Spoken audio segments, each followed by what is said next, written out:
We've seen in the space of financing for MSMEs, Hustler Fund has been there the whole year. I actually thought that was supposed to be your starting yeah, point. but I have to begin with food. Right now, I must say, we are in holidays, but we have food, putting food on the table. And this is thanks to President Ruto's subsidizing fertilizer.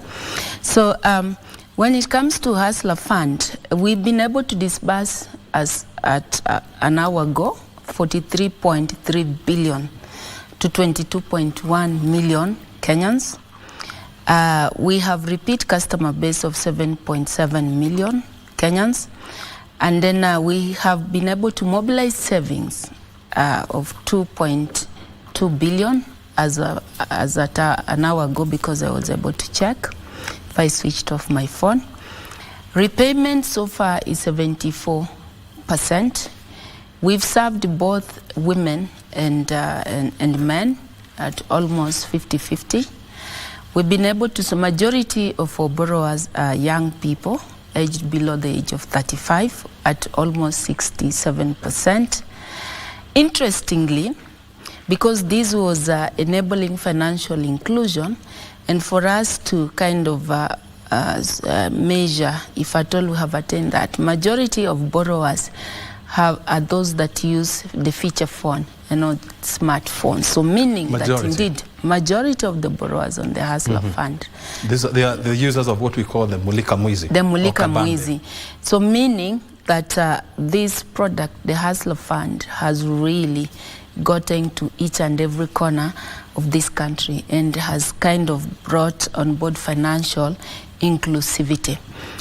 Now, as we finish the year, we've also, the beneficiaries, or rather I can call them the good borrowers of Hustler Fund, also have benefited in two ways. One, for those that had interacted with the product more than borrowed 5 times and above, who 5 times plus, you know, we have those who have borrowed even more than 1,000 times. But if you look to more those, than 1,000 times. 1,000 times. So have those who have borrowed more than 1,000 times. So that would be like how many times a day? 3-4 times, or rather. 3-4 times a day. So we've had to increase. For example, we topped up their limit. We enhanced their limit. And then those who had the savings also, remember the government had promised, especially, you know, when you borrow the Hustler Fund, the personal loan, 70% goes to long-term savings, which you can call the pension. Because remember, most of the people we are targeting to serve are people who are not formally employed, are people who are in informal employment.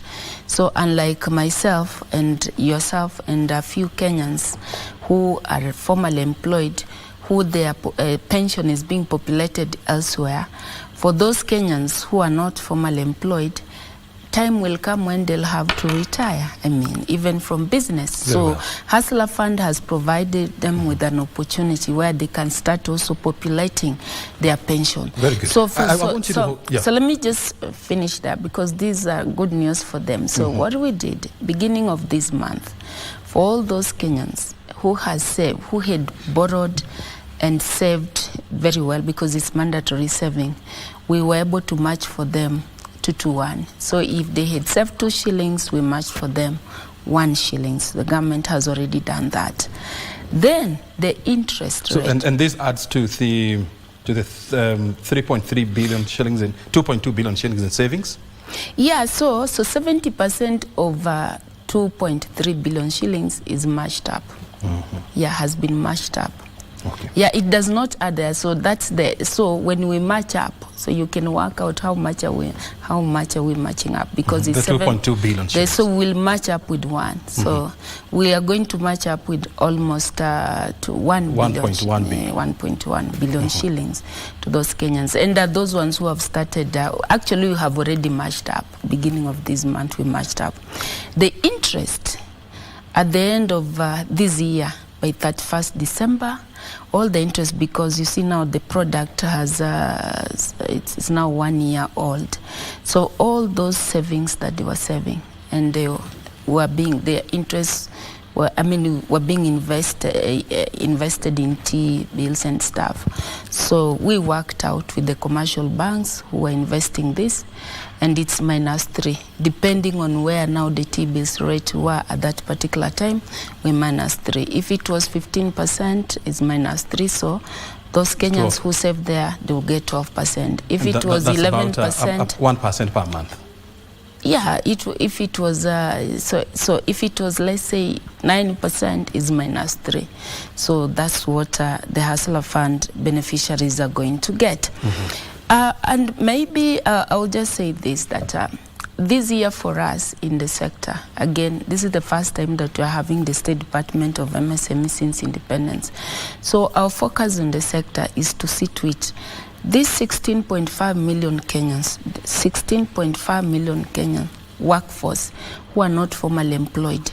How do we make sure that we build secure, we support them to build secure, sustainable and competitive self-employment opportunities for them? Very good. And that's why the whole of this year you've had a lot of conversation about the value chains, because we want to provide to this majority of Kenyans who are not formally employed and end-to-end solution. We'll be coming back. We are not just, the thing is, we are not just teaching them how to fish, as people always say. But in addition to teaching you how to fish, we have to provide you with fishing nets, and we must show you where to fish. Very good. I want to hear from Dr. Ezekiel. I know you are very passionate about the performing industry and the talent industry as well. What would you say has been the highlights of the industry? First of all, let me join the PS in saying that there's been quite remarkable efforts by the government to ensure that we resuscitate our economy. We must understand that this year began from a perspective of Kenyans still experiencing the effects of COVID-19, and then the electioneering period, and therefore we started from a point of a very big challenge, where particularly the area where I come from was hugely affected by the effects of COVID, and therefore some of the measures that the PS is speaking about actually have been very good for us in the creative economy. And I can say we are in a better place right now, because while there were hits and misses in terms of policy, in terms of reconfiguring the approach to the way the creative economy has always operated, I think the fact that we are back to performances, that hotels are full, that we have musicians in different places now performing and making a living is a great thing. And we've seen even the way the diaspora has come in to cushion even our artists, and the tours across the world where the diaspora are inviting Kenyan artists to perform. I think this has been a very good year. I think every time there's a challenge, O'Brien, we always find a way of finding our very self and our very best. And I think this has been very good for the creative economy. Of course, there are challenges. There are people who have not quite recovered. There's a lot that the government can do to reboot the creative economy. But I think we're in the right path. The policies are right. The resilience is there, the optimism is there, and I think we just need to have more collaboration. Yeah. If you look at for example, the new initiatives like Talanda Hela, and what we are working on now, the Creative Economy Policy and the Creative Industries Bill 2023, that we are working under the Ministry of Sports, the Creative Economy and Culture. I think when you look at it, there is a determination by the government this time round to get the policy pillars that will guide the creative economy to grow.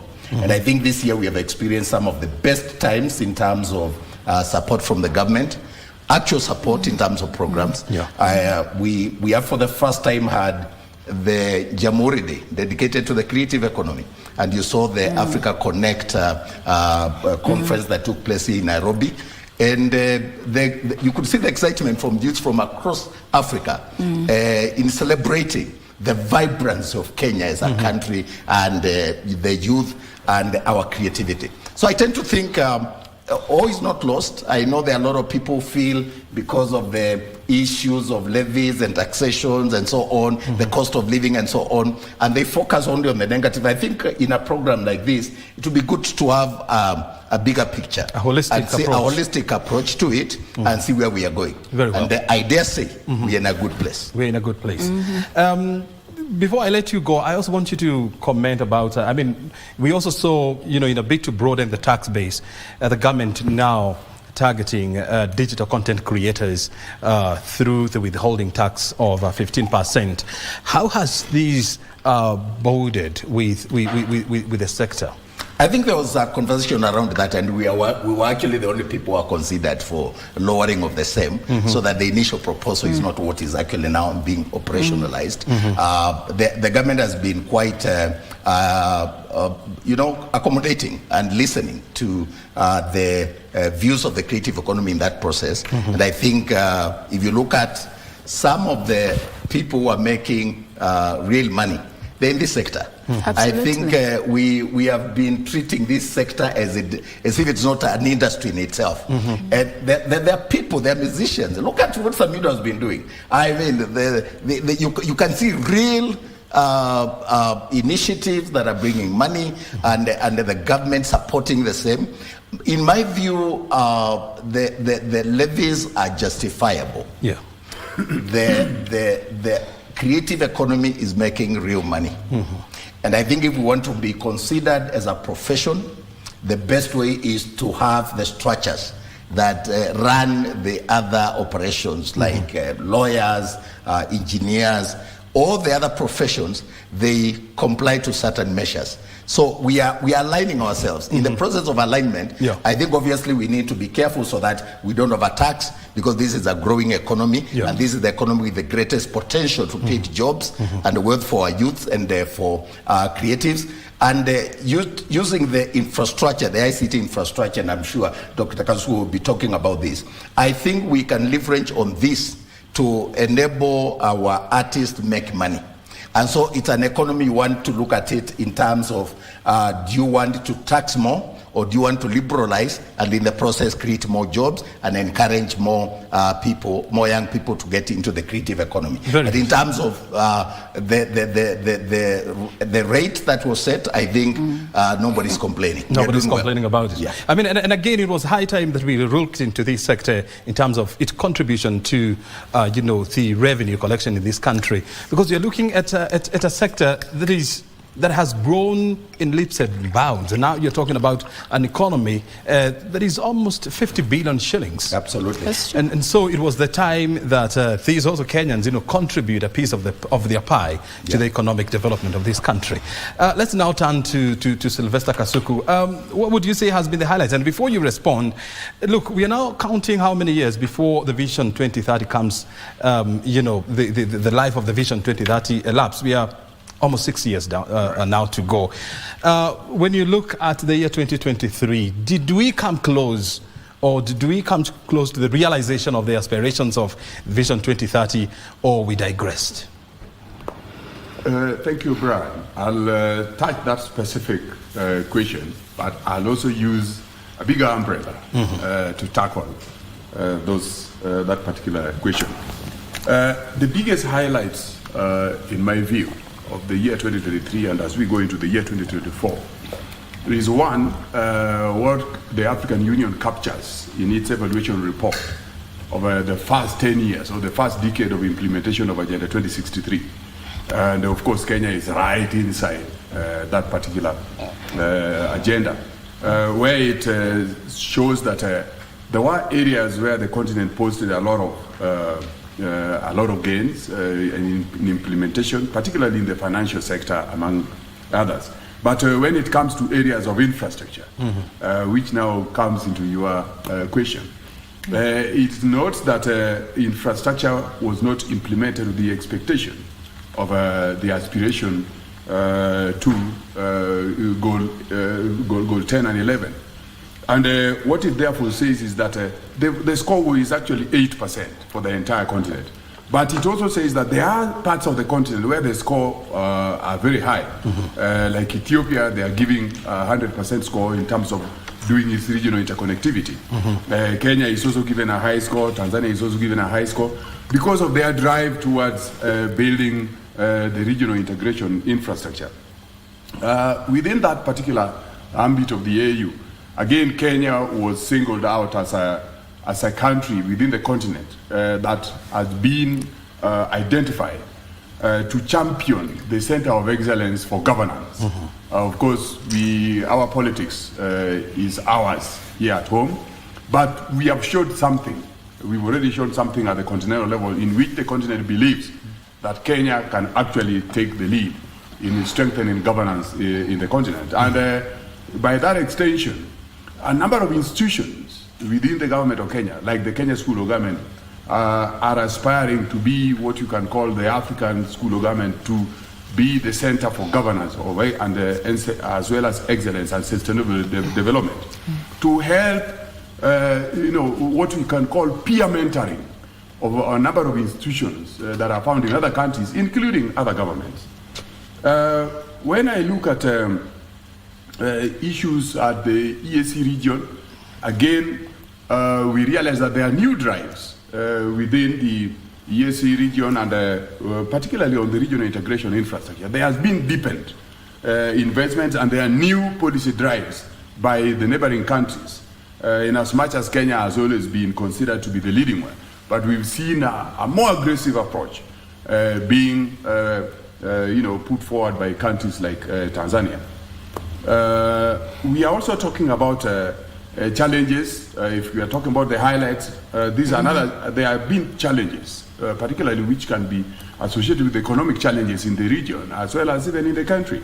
At the continental level, we've seen countries that are defaulting in their debt repayment. And of course, there have been a lot of what you can call social media, talk that is Kenya going to make it? Can we really make it? But of course, we saw this morning and yesterday that Kenya has actually paid the 10 billion. And our friends, Ethiopia, I feel for them because I do go to Ethiopia a number of times in my, in the execution of my technical roles in the region. We've seen Zambia and Ghana are also in that particular fold of countries that have been considered to have defaulted. And I can tell you, I've been around the continent, and I know what it means when a country defaults in its debt repayment. I know the impacts and the outcomes that it causes in the economy. I can talk about countries like Ghana. I saw a number of companies that were doing very well actually lost value in the stock exchange. They could not even carry out their programs outside the country where they had investments as well as other interests that they were going to pursue. I was once again in of course, the other day I was in Ethiopia, and I've seen some of those lingering issues where you start to find like the foreign exchange issue, or let's say the exchange rates, are no longer things that you can just walk into a bank and get the exchange rate that you want. Actually, if somebody hears that you want to change money, let's say dollars to the local currency, somebody starts telling you, no, go the other side, which means there's an element of instability in the policies that are governing the economy. My friend here talked about, Dr. Mutua talked about, the COVID situation that occurred. The post-COVID recovery period actually found 2023 to be a more interesting year, considering that there were policies that were put at the global level, at the continental level, at the regional level, and also at the national level. And we've seen some of these policies coming up, particularly the ones that were to cushion the vulnerable, to strengthen public health issues, as well as to strengthen certain sectors of the economy that suffered extensively, like the tourism sector. Even the entertainment, the creative economy also suffered quite a lot. But you've seen the spring back. They are springing back to life. we can talk about the issues of climate change at the global level, which again heralded what you can call a policy shift from the global level coming to the continental level, and also influencing what you can call country and sector-specific policies. And of course, there's something that is so much loved in this country, which is very common in people's lips. They talk about carbon credit. But of course, that is not the only area that we need to look at, and I think given a chance, we'll be able to explore. There are bigger gold mines that we can look at that are more progressive. But of course, carbon credit makes sure that we do not go into the situation of destroying the environment to the level at which other jurisdictions that destroyed theirs are now looking for gains elsewhere. So that is also not that bad, but it is good. But we need to look at things beyond that level. Today, I think you must have seen it, O'Brien. You are very vibrant in learning news. Currently, there's what you call the intelligent rail transit that has been developed by China. You don't need the rail guides anymore. No. You don't need the electric lines anymore. But it uses some kind of intelligence system to pick its track just from some of the codes that have been put on they look like road marks, but it follows that in a very dedicated manner, and it is 0% polluting, and it carries more passengers than even buses can do.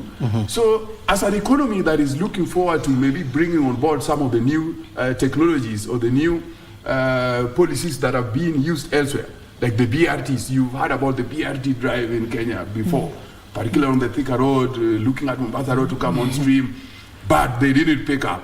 But now that we are talking about IRT, surely you cannot be dying on the BRT line or the policy platform. So are you saying that the issue of BRT has now been overtaken by events? Not really being overtaken by events, but there are new technologies, there are new methodologies, there are new strategies which can be meshed with some of the past or some of the existing ones, so that we can achieve a much more sustainable urban transportation to meet mobility needs of the poor. Very well. I'm going towards just doing a wrap up on this.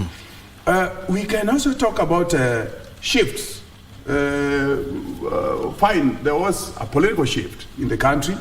Now, to be very specific, I'm now not going to another part of Africa. This is now Kenya. The 2022, towards its final quarter, you saw the election of the Kenya Kwanza government into power, and 2023 therefore became their first year after having gone through the various steps to getting various office holders into place. So basically they started work maybe January, February 2023, and of course with that there is also the policy shift. My friend with whom we worked before, Susan Mangeni, will tell you that the bottom-up approach or policy framework that is espoused by the government is definitely not, as it is said, is not what was there before. So we can say that there is a policy shift, but of course we know that the bottom line is that we have a drive to deliver the Vision 2030, as you're saying. And maybe now, the remaining 6 years shouldn't really be a time to wait for that 2030 to reach, but it's actually maybe to model a new growth or a new development policy or a new plan beyond the electioneering plans that we see with political parties or with political formations. So we should even be talking about maybe Vision 2070. Very good. And now, just to wrap it up. Where are you going? Okay, let me leave it there. What I can say is that the rest will be talking as we are. Oh, absolutely. Is that Vision 2030 definitely is on the implementation table. We do know that a lot of progress has been made, but we also take note of the difficulties that have come with economic challenges that are currently facing the globe. Because again, that's something that we also know, that currently there are economic challenges that have also changed spending dynamics or budgeting and planning dynamics of various governments. and Kenya has not been left out of that. So let me just very good give you a break from and I was also expecting you to talk about the Lamu port. Finally, 5 ships have so far docked at the port of Lamu, which is a significant development. And the Lamu port, I mean, you developed that port from scratch to where it is now. Yeah, what I How can say, dare you forget about that? I'm not forgetting. That's why I talked about regional infrastructure. We are going to go into detail. We'll discuss more, definitely. Yeah, we'll discuss more. But I want to come back to PS Mangeni, and you really talked passionately about what the government has done, and it's proper and it's better to say that the Hustler Fund has been a game changer in helping in broad money circulation in the economy of Kenya. Up to this point, do we really know what has been the impact, apart from increasing bankable population in Kenya? Do we also have any idea what has been the what we call the triple effect of Hustler Fund?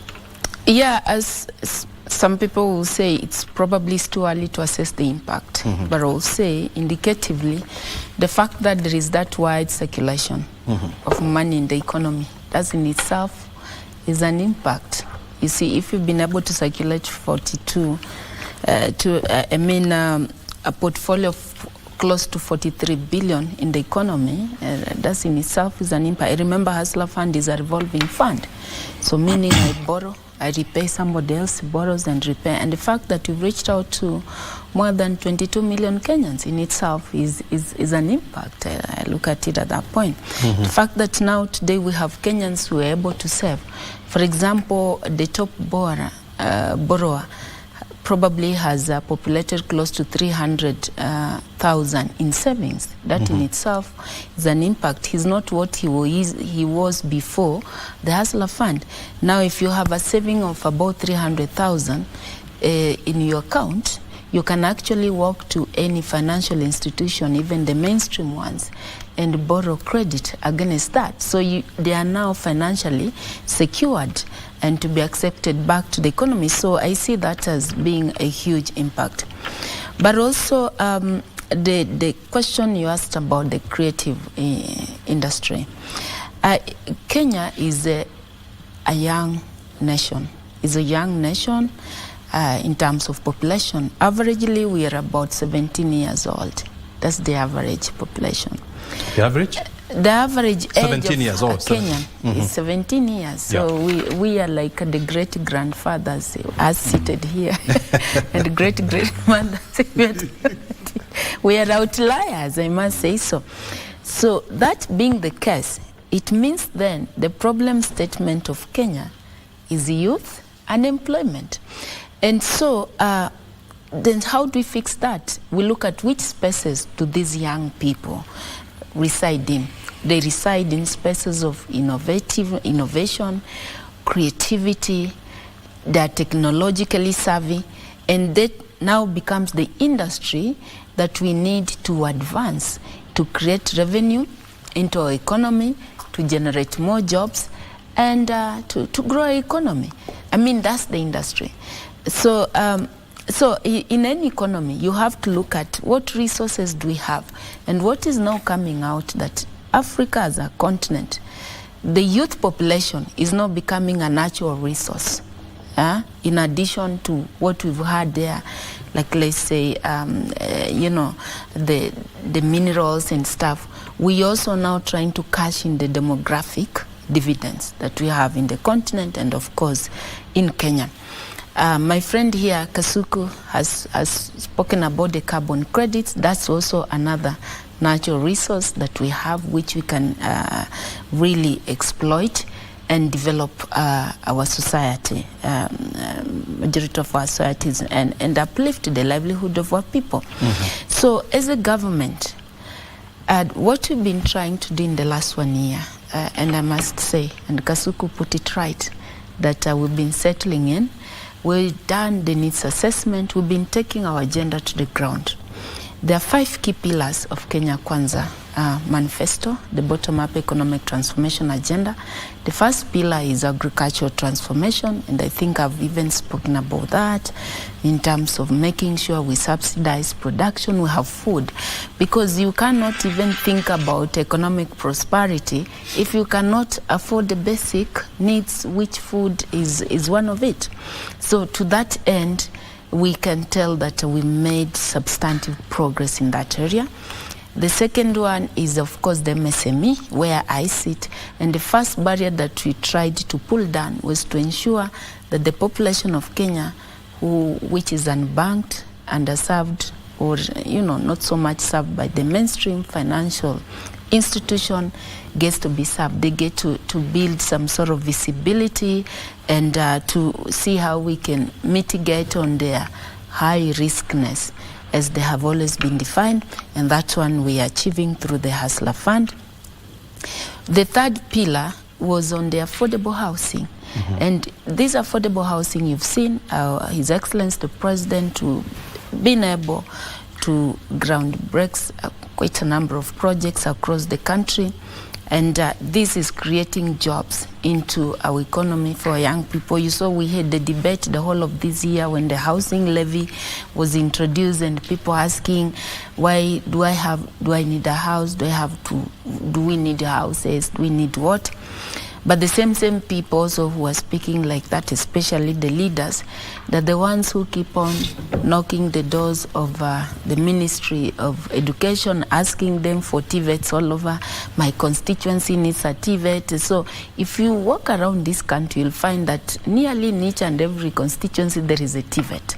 Then you ask yourself, the young Kenyans whom we are training in those TVETs, where do they go? And remember, I told you our approach is that we don't just teach you how to do plumbing, how to do engineering.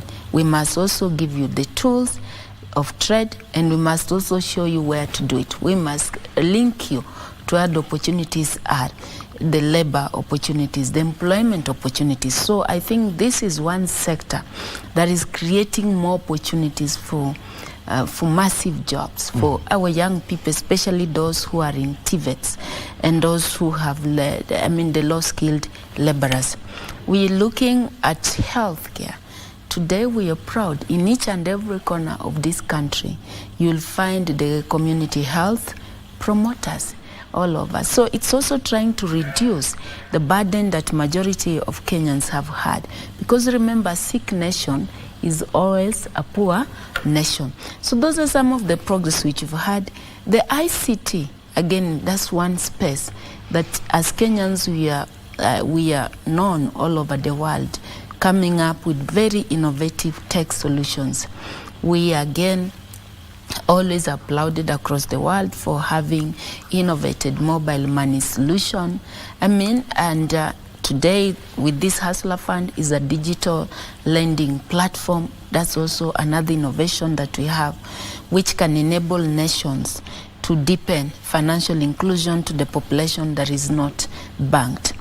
And the last one year, in our ministry, we've had visitors coming in, academias, the scholars, people from across the world who wants to understand this the platform, the Hustler Fund platform, because they are finding it being very effective in terms of reaching out to the population that is not served.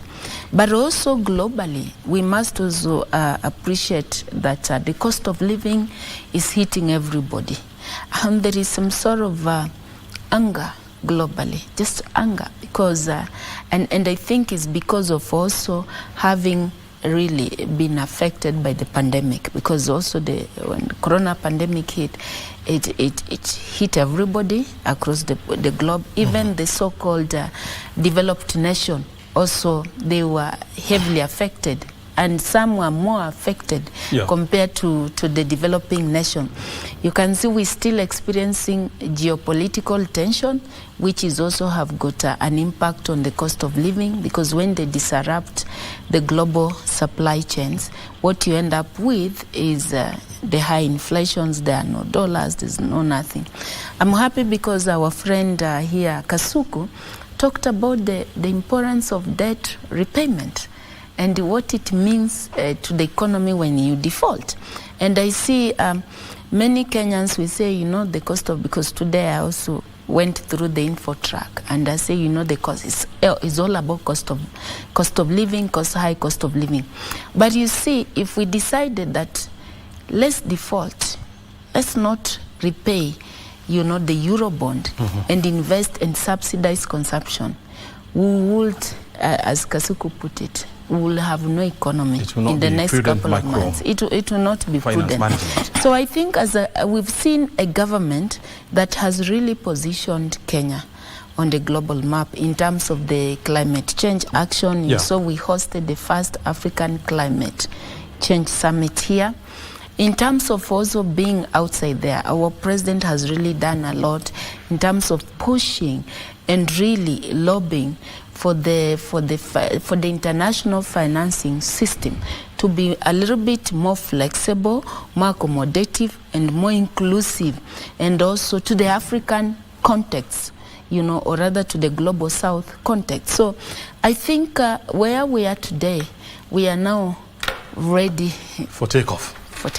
Very good. I want you to leave it at there, but I want us, when we come back, I would want to hear this from Ezekiel Mutua, because you're in the field where you interact with a lot of young people. When you tie what the government is doing in terms of the Hustler Fund and the issues of the cost of living, together with the various initiatives being rolled out by the government, from Jitume initiative to Ajira Digital, I want you to tell us what has been the impact of all these initiatives to the young people that you represent once we come back. Well, if you're just joining us, you're watching Inside the Government live from Broadcasting House. We are looking back at the last 12 years of the year, at the last 12 months of the year 2023, and also trying to create a projection of what is likely to happen in the year 2024. My name is O'Brien Kimani. We are taking a short break, and thereafter we are back with more conversation. Stay right here.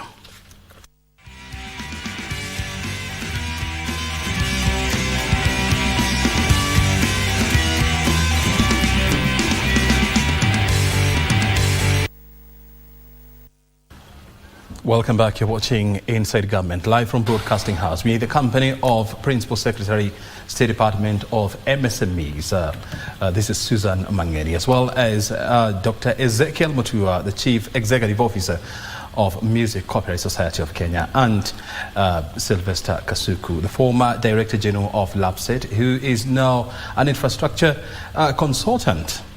They are all on the site. Our conversation, we are looking back at the year 2023 and creating projections for the year 2024. Before we went for the break, I wanted to find out from you, Dr. Ezekiel, you know, dealing with the young people, I mean, has given you a lot of exposure in terms of their psychology, their behaviors, and so much. And when you look at the issues of the Hustler Fund, and the new digital spaces being created by the government, from the Ajira Digital to Jitume to the public Wi-Fi hotspots, how have all these conspired to improve the welfare of the people or the constituency that you focus on? Thank you. I think generally these are very innovative way of connecting with the youth. Like PS Susan has said, the youth is our greatest asset. And it's not just the numbers that become our asset and make us proud, but the empowerment of the youth. So we have a youthful population. Like she said, the average age is 17, which is really phenomenal. But it's not just the youth. It is how that youth or that youthful population is empowered, is supported. And like we have all said, these youths are innovative, they are educated, they are yearning to grow and to own their space and become part and parcel of the development agenda. What they need to be given, one, is hope. We must give our youths hope. If we rob them of anything else, our youths must remain hopeful, must remain in a country where they feel the future is bright. And how do we guarantee them that bright future is by ensuring that, because our youth are ahead of us, these are netizens, these are global citizens, these are youth that are connected to the world, and particularly in the area of the creative economy in ICT, I think we have not begun even to understand how ahead of us they are.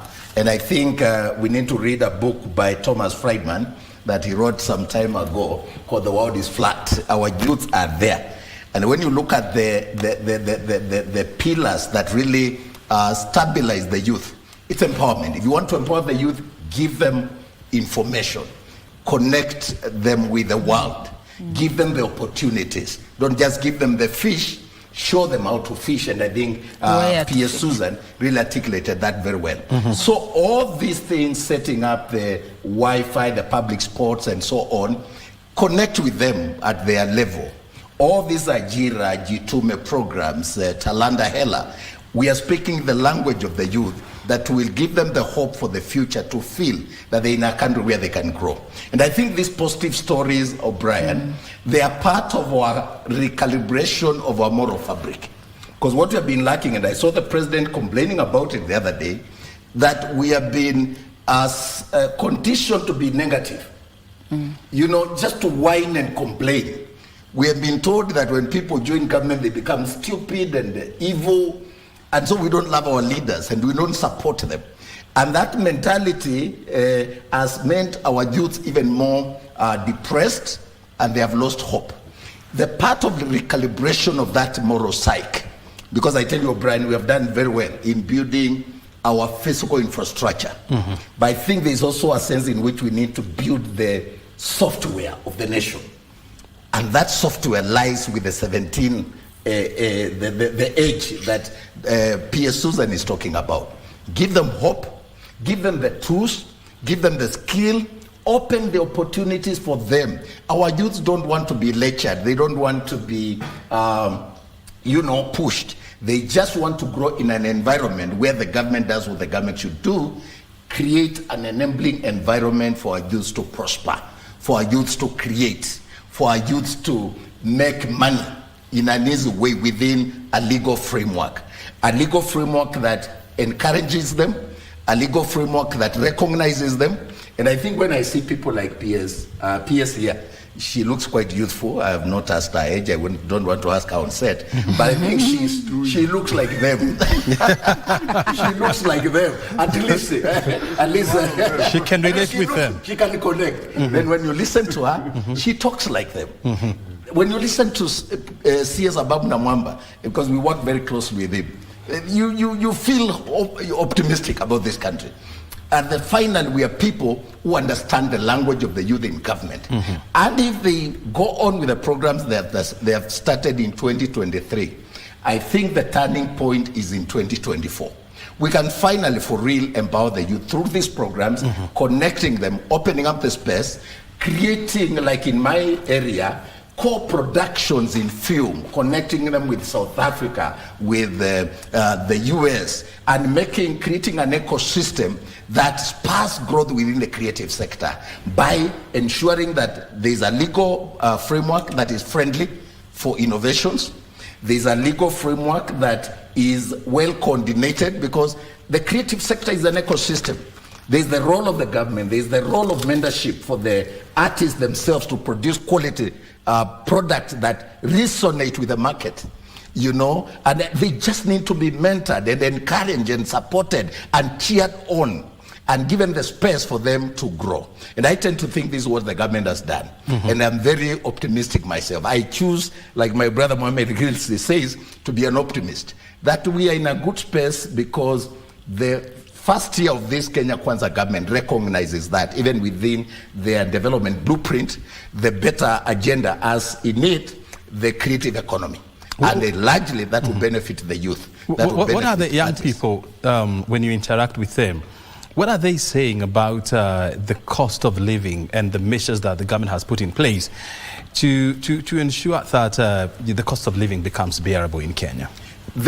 Obviously, the ANSLA Fund and other programs that PS has articulated They are still, the jury is not yet out there. I think it is too early to judge, but she has given the numbers don't lie. If that's a level of uptake for the ASLA fund, 43 billion PS, you said? Yeah. And 22 million Kenyans borrowing from that fund. You may not be able to measure the impact within the first 1 year. That's why I was saying 2024 will actually give us the clear picture of the policies of this government.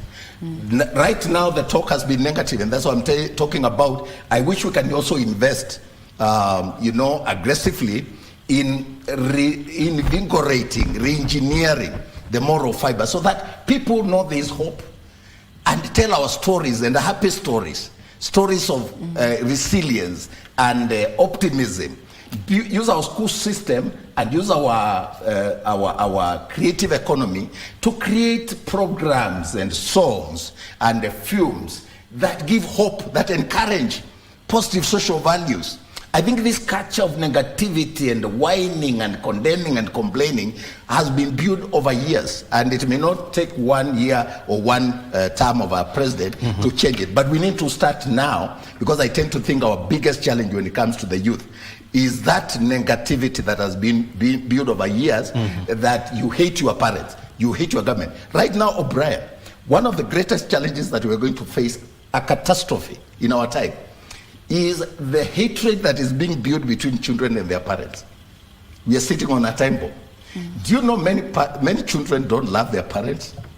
And we are building a culture through social media, through our songs and our content that seems to normalize hate against established authority, against God, against parental authority.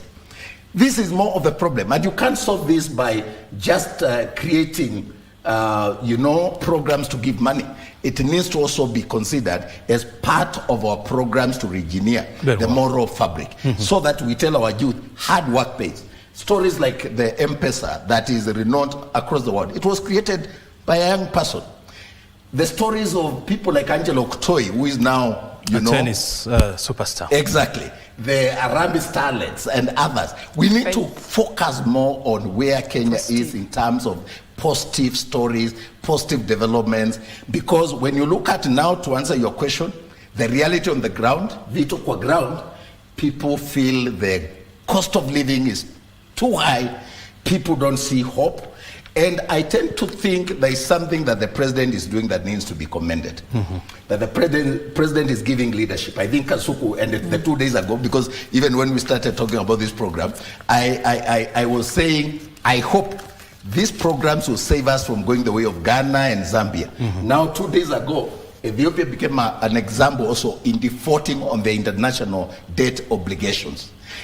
People don't seem to understand that. We tend to talk about very, flimsy stuff, and we don't get into the details, so that even our youths who want to know can have the information to know what it would mean if we were to default. That the economy would crumble and there would be no hope, there would be no economy to build on. So that now what the president is doing by providing leadership, because we needed that kind of approach. And I pray that he succeeds, because if he doesn't, then it will be catastrophic in terms of the 2027. However, I like what he said when he had the interview with the journalist, that he was not elected to start looking for a second term. He was elected to lead a country. And I think leading the country means facing the reality, telling the people the truth, and then working on policies that are going to change their lives. If we have now managed to save ourselves from the way of Ethiopia, Zambia, and Ghana in terms of meeting our financial debt obligations, I think that story needs to be amplified. It's not being told enough. We don't tell good stories, as loudly as we amplify small things. And the president was complaining that we speak a small issue, something bad happens and we blow it out of proportion, but there are a lot of many good stories that are going on. Very good. How do we get the opportunities to tell these good stories? How do we get the opportunity to shift the lenses of our cameras from the negativity, the hate, the toxicity, to the greatness of our country and tell our youth, you can be O'Brien, you can be Dr. Ezekiel Mutua, that you are where you are is not your destiny. We were all there, you know, and let them begin to relate with people who are real that they can see. The only way to do that, we must work on our moral fabric. We must preach water and drink water, not wine.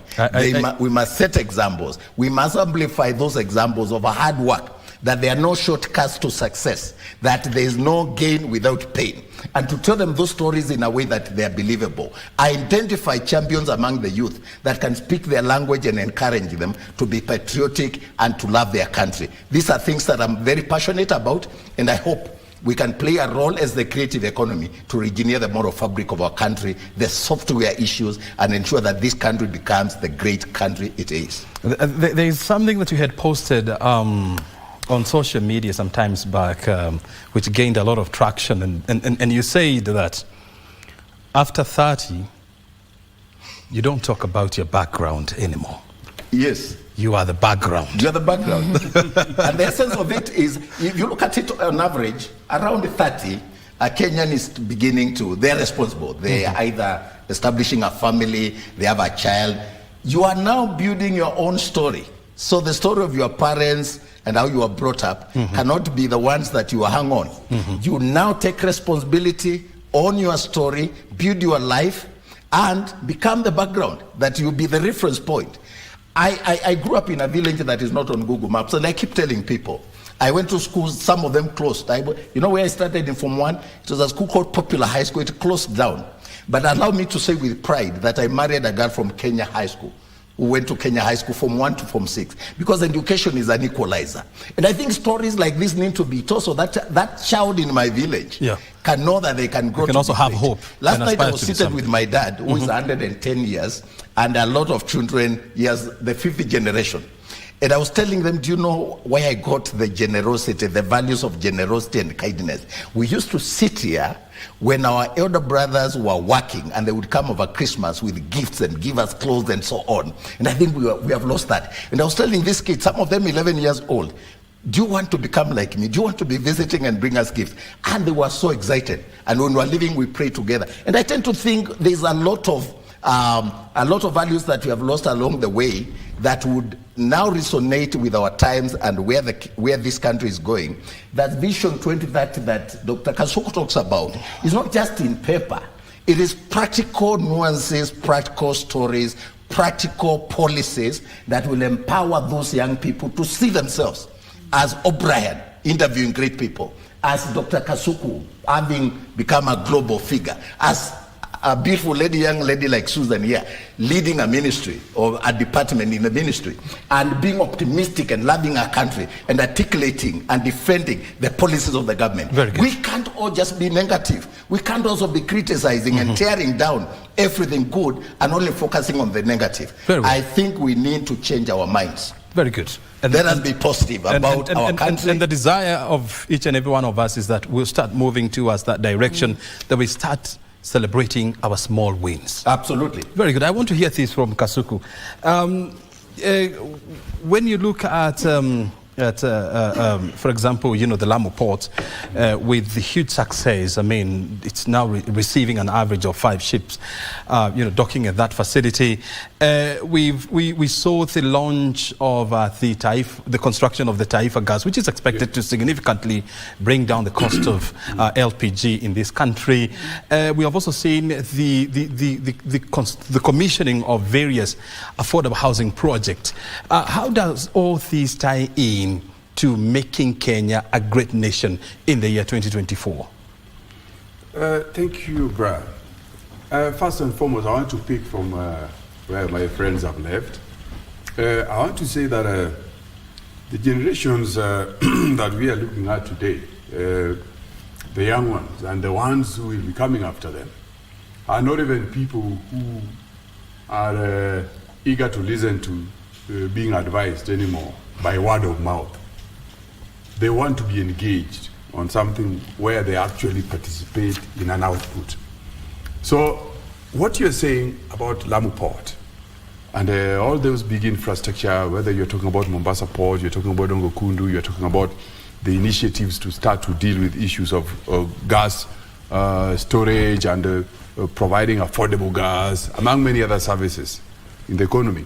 Therefore means that we have a big duty as a country. Number one, to develop this country and to make it a regional hub, if not a continental hub, because we still have to go through some of those spaces. And what the Lamu Port was bringing on board, or what the Lamu Port is bringing on board, is actually that new investment platform that is intertwining a port and space for an industrial city, which was going to begin investment through an SEZ. And the kind of things that my sister Mangeni is talking about, let's say, like, how do you make these people who are trained through TVET and the others, where do they go, where do they work, how do they give them jobs?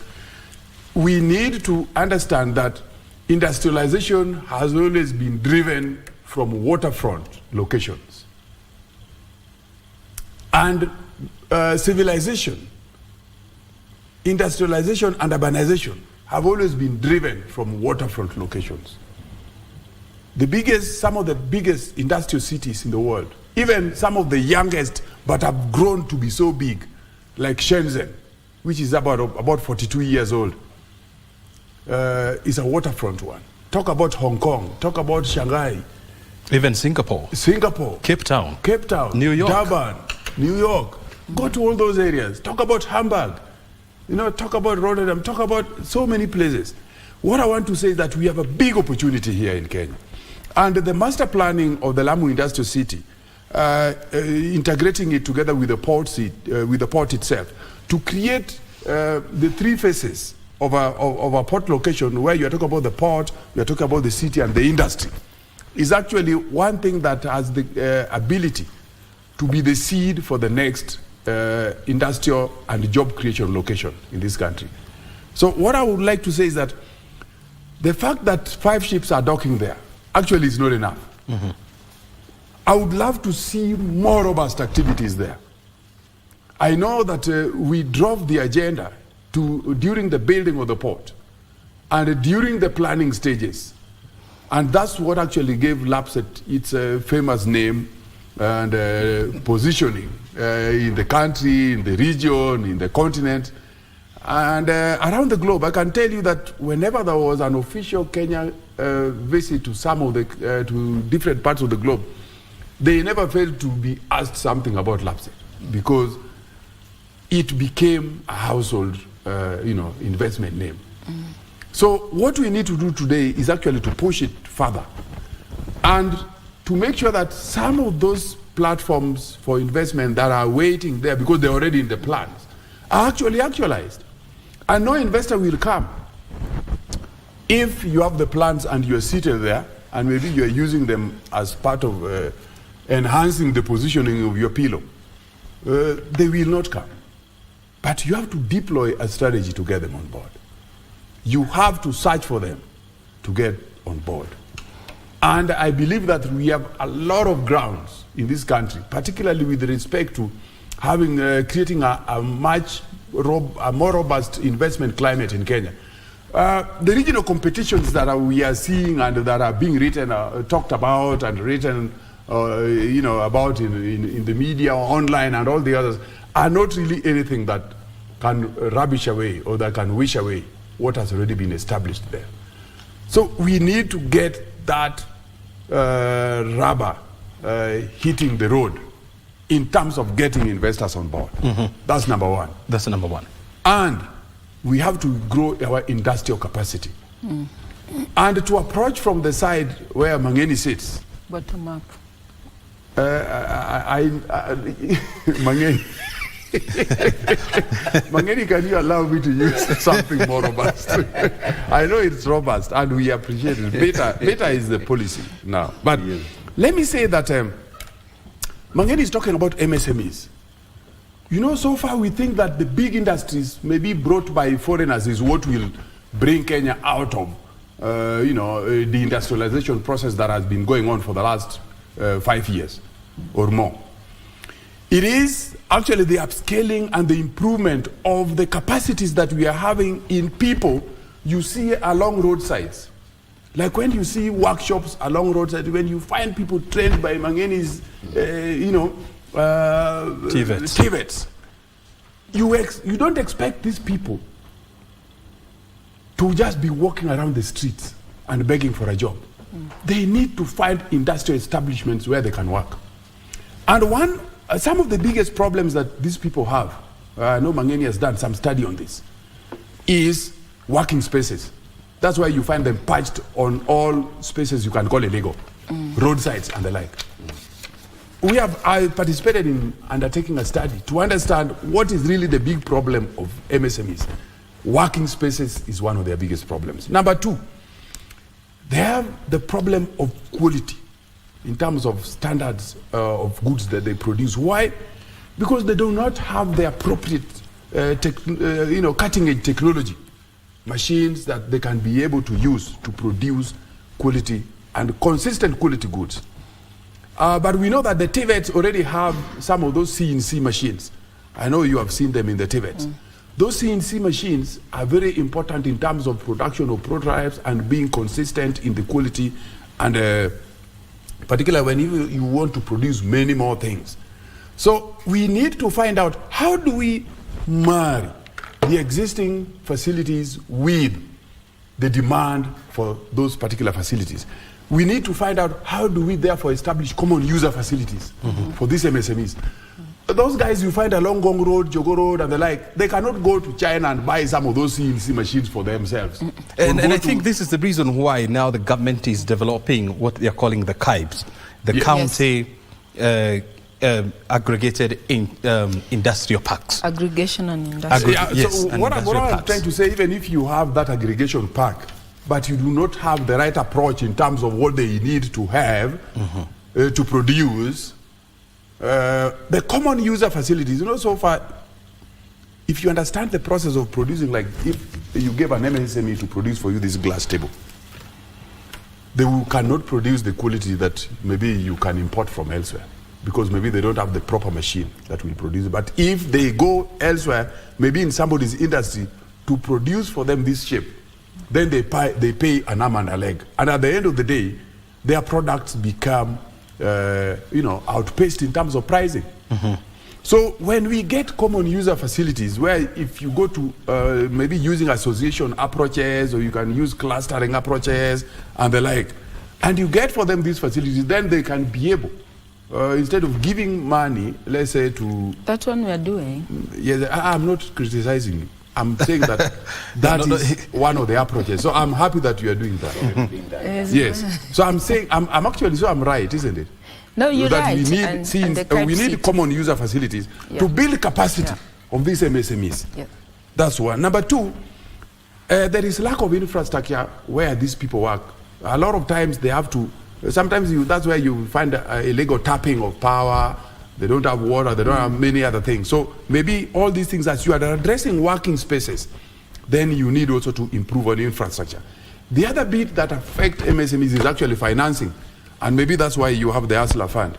But if you look at the production systems that need to go with industrial capacities, even at the lower MSME level, maybe you need a more upscaled financing scheme or facility. That can assist them. The other bit definitely is doing business with government and also external markets. I think there is a new approach, maybe that is coming up, particularly in utilizing Kenyan missions abroad to be able to market goods that are produced by Kenya. If you're talking about things being produced in Kenya, how do you take them to DRC? How do you take them to Tanzania? How do you take them even to beyond the African continent? Therefore, maybe creating a competitive edge. But of great importance here is that the MSMEs that my good sister, is taking care of, actually account for over 98% of enterprises. That's true. In this country. Over 98% of enterprises. And over 90% of people employed in this country are actually found within those spaces. If you talk about the creation of new jobs, who are the people who are creating, or which is the largest sector in creating jobs in this country? MSMEs create over 50% of new jobs every year in the country. If you're talking about the youth, therefore, catering for the youth, you realize that about 70% of our population, between 65% and 70% is youth, isn't it? But who are the unemployed? Over 75% of the unemployed are youth. So therefore, the approaches that we are talking about, and actually creating mechanisms to address some of these gaps, is actually one of the greatest ways to achieve creation of employment and also growing the economy. So when we come to Lamu, the industrial systems that I'm talking about that are being set, that have been planned there, are actually not things that we expect just foreigners to come and then we'll count as industries being there. The SEZs that we are talking about are not just things that we expect foreigners to come and find a home and then we say now we have industries growing.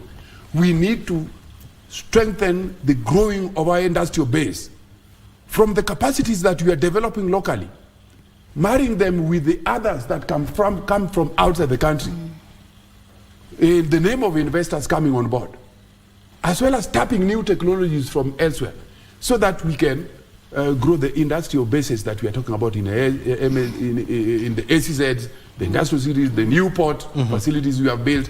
And because we are looking at regional integration, in which the regional integration infrastructure is already connecting us to the borders of neighboring countries like Ethiopia, South Sudan, among many others, then we expect that we should really be achieving the aspirations of our Vision 2030. I can see PS Susan wants to respond to what you're saying. Yes. I was not raising a question. No, okay, he's not raising a question, but I just want to pick it up in terms of, he raises very, very important questions on how to make this sector MSME. Indeed, is the bedrock of our economy and is at the center of the bottom-up economic transformation agenda of the current administration. So I would say, I want to reiterate what I said earlier, that for us as a government to properly implement better, we have to provide end-to-end intervention. We will not just show you, teach you how to fish. We must provide you with the fishing gears and fishing nets, but we also have to show you where to fish. So in MSME sector, it means we got to invest in capacity building, some of the issues which he has raised here, the need for standardization, quality training, skilling, and retooling of our MSME players. Then also, we have also to look at the whole aspect of market linkages, access to markets. And what the government has done in the last 1 year is to push for the counter aggregation and industrial parks, because this is one form of expanding the markets for MSME, and also to try and position this country as a country that now is ready to do value addition, because this true value add agro-processing, that Kenya is going to get value from its production, what we produce, because you see that in the balances between what we import vis-a-vis what we export is very, you know, that kind of trading is very much in balance. But economies which are doing well, they import less, but they export more. And for us to attain those levels, we have to really invest in agro-processing and other forms of value addition to our raw materials. Now, the government has flagged out key priority value chains. The first one being leather. You'll see that as a country, we are, I think, number 4 in the continent in terms of animal production. And also we are good beef eaters, and rather meat eaters. Unfortunately, we've been having a challenge in terms of recovering hides and skins. So half of the hides and skins that is laid every year gets lost up somewhere. So there is not so much value into it. So we're seeing this as a huge sector that can enable us create more jobs to young people, because if you look at the whole leather value chains, there's so much from the production, the animal feeding, the feedlots, animal keeping, to the up to the time when the tanneries and turning those into finished products. There's huge opportunities around that value chain that can enable us create jobs and business opportunities to our young people. We are focusing on dairy. Again, Kenya, we do well when it comes to milk production. Unfortunately, we need to double it to the scale where we can actually also take advantage of the increase now, the market that we have in the region at the continental level, and also the EAC. As we, right now, we just welcome the Somali as part of the EAC. We've had Sudan, we had DRC, expanding now the market, and we're looking into more than 300 million plus population in the EAC.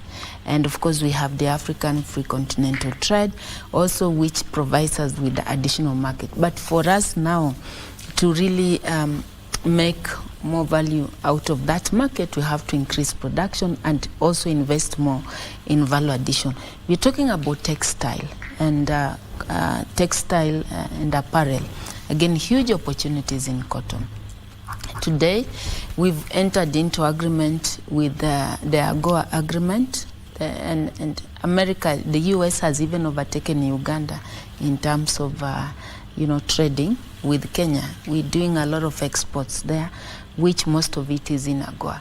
But you see, one of the conditions of AGOA is that you need to export those that you have locally produced. But now the cotton industry went down, and you see the government has really now invested in BT cotton, providing BT cotton seeds, and we are reviving the whole cotton industry, cotton farming in parts of Nyanza and Western Kenya, and especially where I come from, Busia is really catching up. We are doing that by also reviving the cotton cooperative movement to make sure that now our farmers now can commit to more acreages into the cotton industry for us even to meet the quotas that we have to export in AGOA. We are looking at the rice production. When things were tough and droughts and everything, rice came in handy, but we couldn't have it. Yet we have, if you look at Kenya in terms of the rivers and the wetlands area, we have enough space. We have enough opportunities for us to produce more rice. And if it will come a time when we don't have maize, then rice comes in to do that. As I said, for us even to think about industrialization, we must be able to provide food. We must be able to attain some level of food security for our population. We're talking about tea and coffee. Again, we've just been exporting the raw materials and we don't get much value. And Kasuku here knows, and my friend here, if you travel outside Kenya, the cup of coffee is very expensive. Cost more.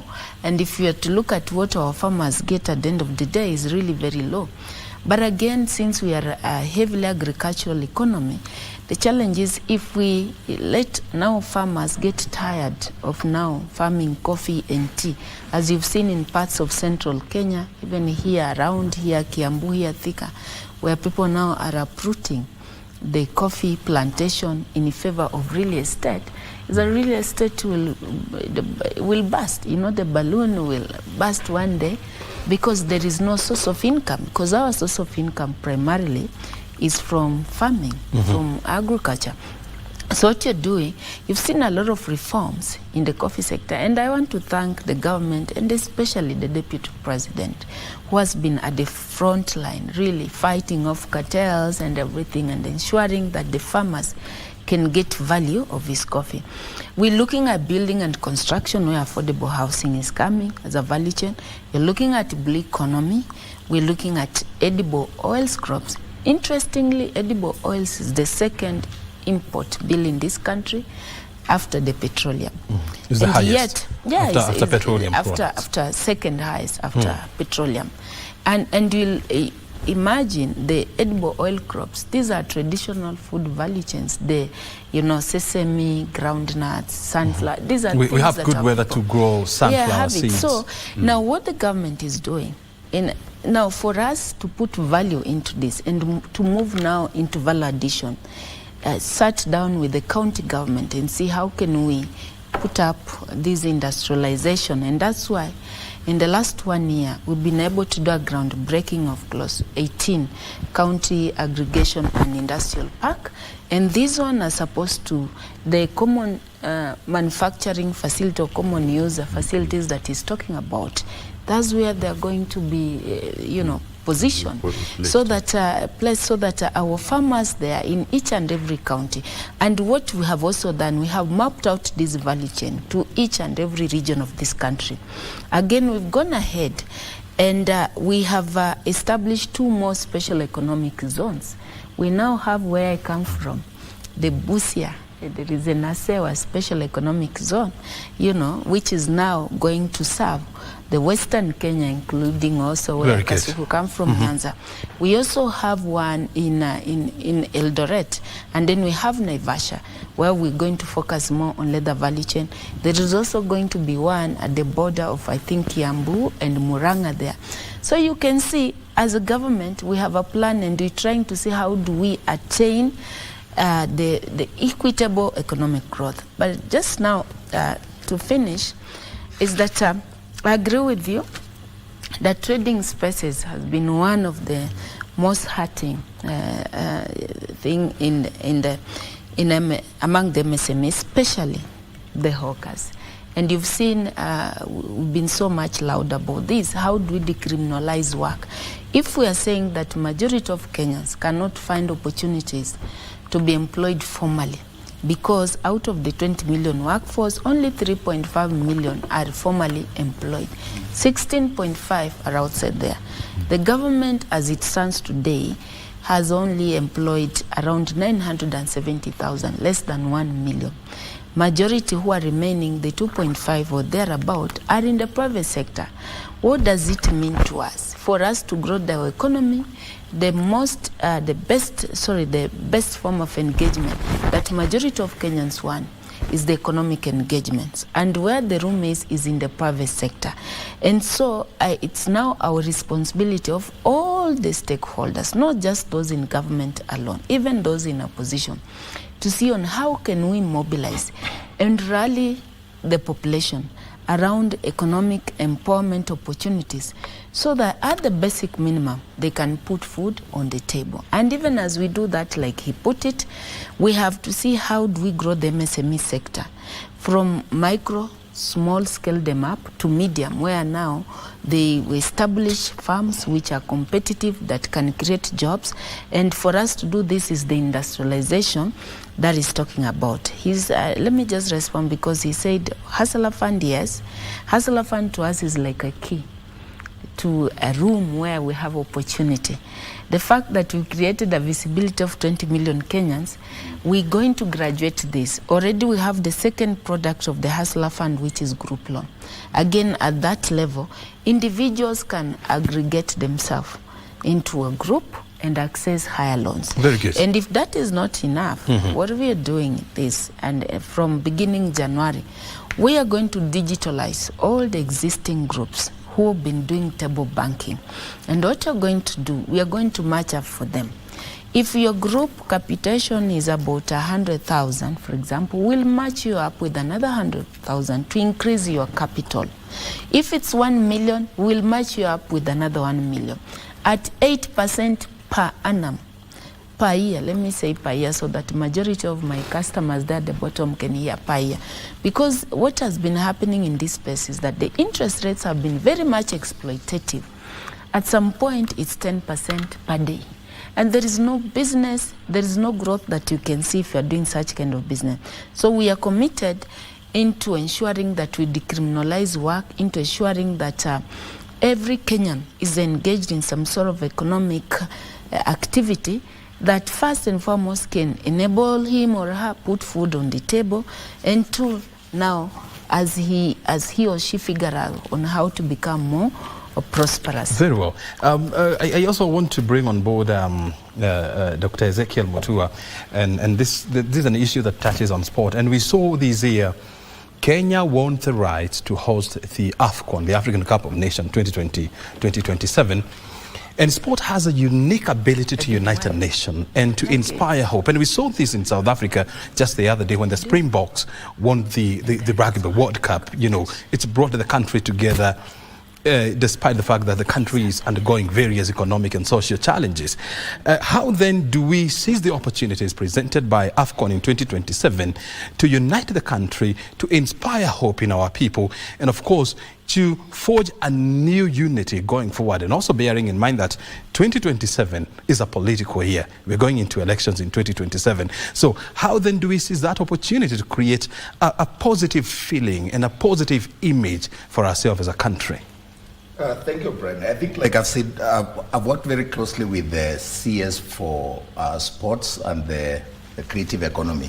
And I think there's assurance, first of all, that the AFCON will take place, hosted, of course, within the 3 countries. And that assurance is a great thing, because a lot of naysayers were, the rights will be taken away. I think the hosting of AFCON will have a lot of implications, even for our youth, benefits.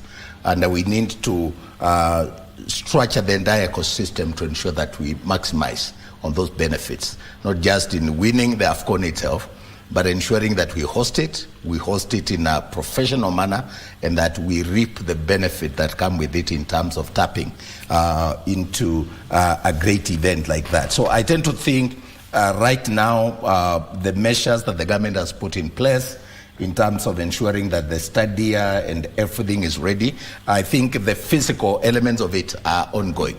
But we need, and listening to PS Susan, you feel that she has all the information.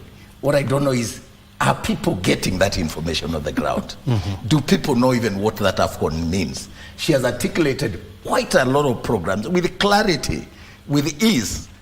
I don't know how to break it. I think, PS, this should concern you. I don't know that we need to use our vernacular stations. Or yeah, sure. There must be a way in which the youth must feel you. Because that's where the disconnect is, O'Brien. Mm-hmm. That they don't feel the government. That when you go up country, they don't feel Susan. And you wonder why she's articulate. She has it on her fingertips.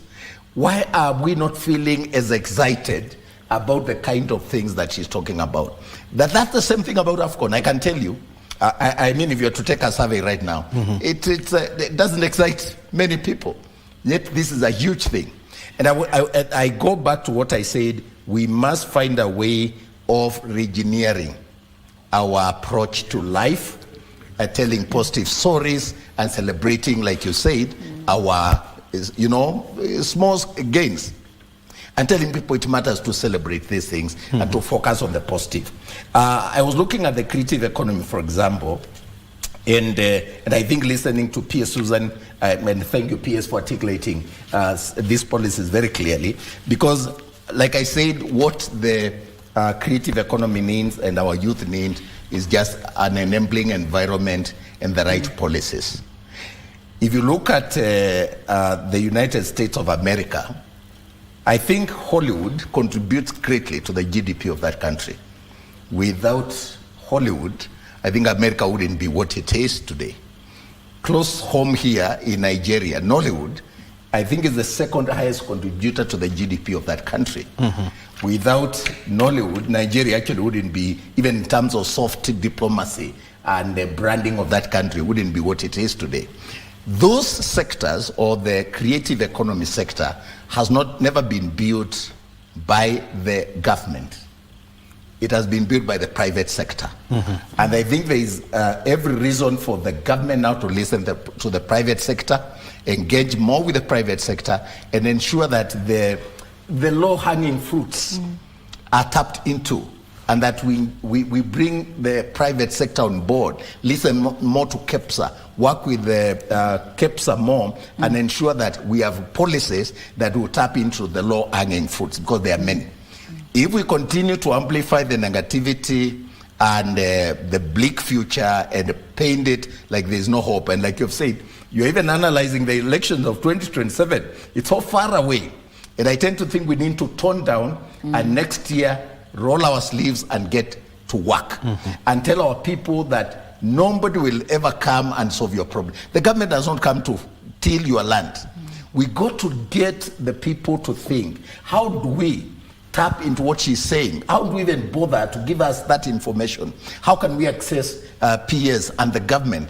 How can we get that information trickling down, and what does it mean to that young person who is so creative, who is in that TVET in my village, but they think you will graduate and you will not get a job. The catch has been, you have the papers, you finish your course, get back home, and there is no hope. We need to listen to these stories and ensure that we connect with our populations and ensure that people understand that the government exists for them and the government has good plans. I said in the bigger picture, when you look at it, all is not just bleak and doom and gloom. I was just reading something here that is being shared by, I think it is one of our friends that we share with the PS here, Albert Maloba. And the statistics from the Kenya National Bureau of Statistics that show that in quarter 3, GDP grew by 5.9% compared to 4.3% during similar period in 2022. Positive story right there. Records also show lowest inflation since April 2022. This is from the Kenya National Bureau of Statistics, and there's a drop, the rate drops to 6.6 in December compared to 6.8 in November. If you look at what the government is doing, you can see in the bigger picture, we are moving well. That the fact that we have even paid now $68.7 million US, this is about 10 billion, interest due for the Eurobond, and we are meeting our international obligations, debt obligations, when countries like Ethiopia, and we have all been talking about comparing Kenya and Ethiopia, and why is even Ethiopian airline and industries and even Safaricom moving to Ethiopia and so on, and looking at us like we're not doing anything, and the growth is in the other countries. And I think of the CAF, we were just talking, even our neighbors, and the bumble that will burst at some point that is not realistic. We can trust our president and the policies of the government. I think we owe the government that, just a benefit of the doubt, and do our part as citizens and enable the private sector to come in and support the government to build this economy. I think the future is bright. I choose to be an optimist. I think for the creative economy, for the first time, like I've told you, we had the Jamhuri Day dedicated to us, to the creative economy. Recognition. Look at what Governor Sakaja is doing with the Nairobi festivals. Great things are happening. And I think we need to turn our cameras to these positive stories. I'm very grateful that you invited us. And look at the blend of the panelists that are here. I think this is the way we need to go. And this is a challenge I'm giving to the media.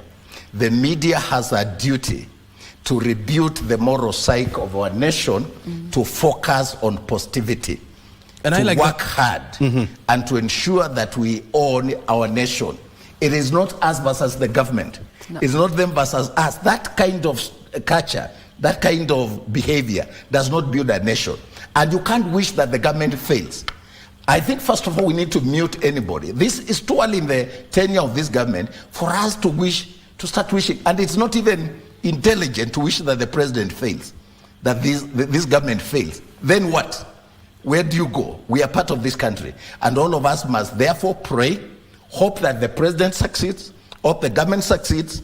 We are asking the government also to be accountable and preach what they, preach water and drink water, not wine.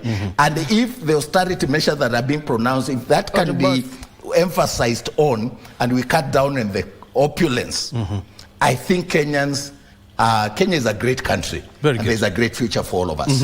Yeah, because I can see we are almost coming to the tail end of this conversation. I still want to give you a minute. Yes. Just to inspire hope in the heart and minds of people who are watching this program, and tell them what is likely to happen and what will shape the year 2024. Like I've said, I'm optimistic. I am a living example. I give my own example because this is all I can. It's me. And I think when I look at the kind of things that the government is doing, and the fact that for the first time when we are facing a calamity of defaulting on our debt, we have managed to pay the interest. I hope we manage to pay the principal.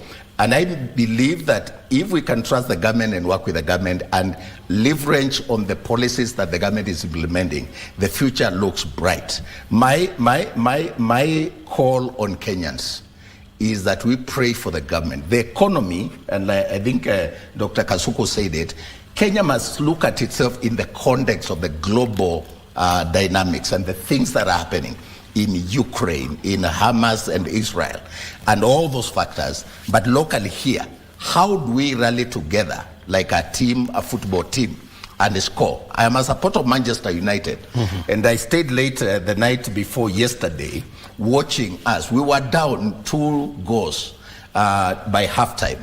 And, a lot of people are giving hope. But I look at those players, they kept playing. They kept doing what a player does. Close your ears to the noise and concentrate to the last whistle. Do you know we ended up winning 3-2? Oh, really? Yes, the great Manchester United. I think this is the attitude we should have. What are you talking about? Keep playing, keep playing, keep playing. We don't want to break football rivalry here because I can see Pierre Susan is almost getting agitated. You talking about Manchester United. But I want to give her this opportunity, and I'm also giving you a minute to inspire hope to Kenyans in the year 2024. I think we are taking off. We already almost taking off from the runway. Despite all those challenges, beneath there is massive opportunity. And I want to say, and I want to walk through the words of His Excellency the President, and he has said, and I think you have also cited those words. He says, to him, it's not about the next election. It's about the next generation that all of us must be focused about. And to Kenyans who are watching us, I just want to let them know that there is nothing good that comes without pain. The sweetest memories, the best memories even in a family, are memories of a newborn. It's that experience. But for someone like us, especially me as a mother, I know to reach that opportunity while you're celebrating a newborn, there's much pain. I think we have done the labor part of it. Now we are at a point where we are going to see the fruits. But also let me say this, for my sector, MSMEs, there's quite a lot which is coming in. And as somebody said, I was reading in the papers that we are paying the Eurobond, the short-term loans, which are very expensive in terms of the interest rates. But our president has also been very, very focused in terms of going around the globe and trying to see where we can secure concessional loans. Good. And one sector that is going to benefit from that efforts that our president has done in the last 1 year is the MSME sector. Already as we speak, we have mobilized close to 500 million USD, US and dollars, I really have to cut you down, that is going to finance that sector. So we just telling them that get ready, get prepared, enterprise your space. When it comes to financing, we have opportunity to finance you to scale up your business. And then borrow hustler fund, repay, so that you can attain that credit score, which is now going to become a new form of collateral in the market. Kasuku, thank you. Yes, thank you. Yes, thank you very much. What I can say in a nutshell is that managing this economy and managing this country after the last election definitely was not going to be a walk in the park for any leader, irrespective of who was to win. And today, President Ruto is on the driving seat, he won. And I know, because I come from a professional background where we understand what takes place in the economy. I understood at that time during the election that it was not a very easy time that we were going into. They were all difficult moments to come. What I want to say is that the success of Kenya is the success of all of us. The failure of Kenya is a failure would be our worst outcome for all of us. So if the government succeeds, it is good for all of us. And what I would therefore want to urge all Kenyans is that we get away from petty talk, we get away from petty excitements, we get down to work, we deliver this country to where it needs to be delivered to. The Kenyan economy is not like any other economy in the region, and that's why it is unique. And that uniqueness requires much, much more effort to build. Very good. Gentlemen and a lady, thank you very much indeed for finding time this afternoon to come and share with us your insights and of course to inspire this hope that we really need to move this country forward. Your time is highly appreciated. Thank you very much. I mean, you have been watching Inside Government, and I want to say this. It is the effort of every ant that helps the colony to create the anthill. They have to work together. And once they succeed, they celebrate together. It is a responsibility of each and every one of us, wherever you are, to contribute towards the making of a great Kenya. And that is the responsibility that we owe the past generation as well as the future generation. My goodness, time is over. We've been here for 2 hours. We have to call it a wrap. Thank you very much for your time. Have yourself a great year ahead of you. Merry 2024 and a healthy time ahead of you. Bye for now. My name is O'Brien Kimani.